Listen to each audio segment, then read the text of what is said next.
반갑습니다. 케빈입니다. 10월 3일 테크투데이 시작합니다.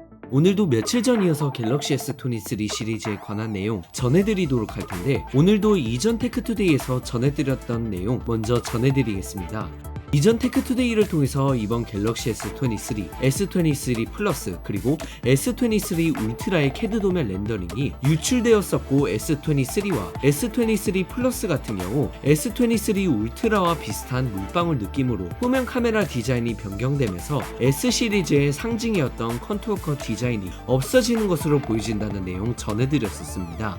캐드 도면 기반 렌더링이기에 어쩌면 물방울이 아닌 컨투어 컷 디자인을 유지하는 게 아닐까 했었지만, IT 율츠가 아이스유니버스를 통해 S23와 S23 플러스 서드 파티 케이스 사진이 유출되었고, 유출된 케이스 사진을 봤을 땐 컨투어 컷이 아닌 물방울 디자인을 채택하는 것이 유력해 보입니다.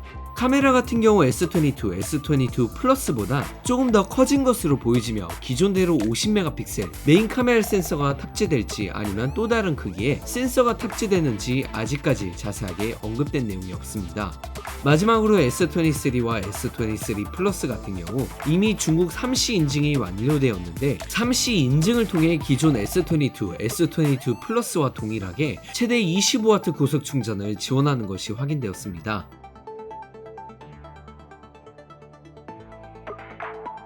참고로 S23 울트라도 200메가픽셀 메인 카메라 센서가 탑재되면서 S22 울트라보다 후면 카메라 렌즈 크기가 조금 더 커졌습니다. S23 울트라 같은 경우 하단 베젤 부분이 얇아지게 되면서 상하단 양옆 베젤이 균일하게 변경될 것으로 보여진다고 말씀을 드렸었는데, 아이스유니버스는 S22 울트라와 이번 S23 울트라의 베젤 부분을 실물로 봤을 땐 대략 이 정도 느낌으로 상하단 베젤 부분이 균일하게 바뀌면서 완벽한 S 울트라 시리즈가 출시될 것이라고 트윗하였습니다. S23 울트라 같은 경우 새로운 마운트 카메라 센서가 탑재될 것으로 보여지며, 이 마운트 카메라 센서에는 새롭게 센서 시프트 스테빌라이즈 모듈이 탑재가 될 것이고, 이를 통해서 마운트 카메라를 사용할 때 손떨림 보정 부분에서 크게 개선이 될 것이라고 합니다.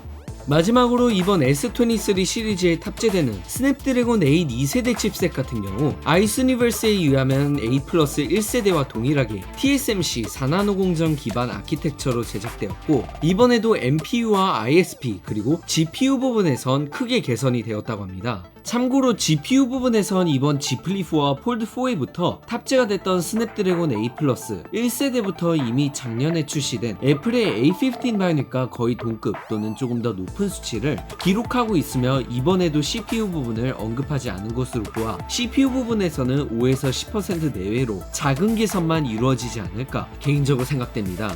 오늘 테크투데이 소식은 여기서 마치겠습니다. 시청해주신 여러분 고맙습니다.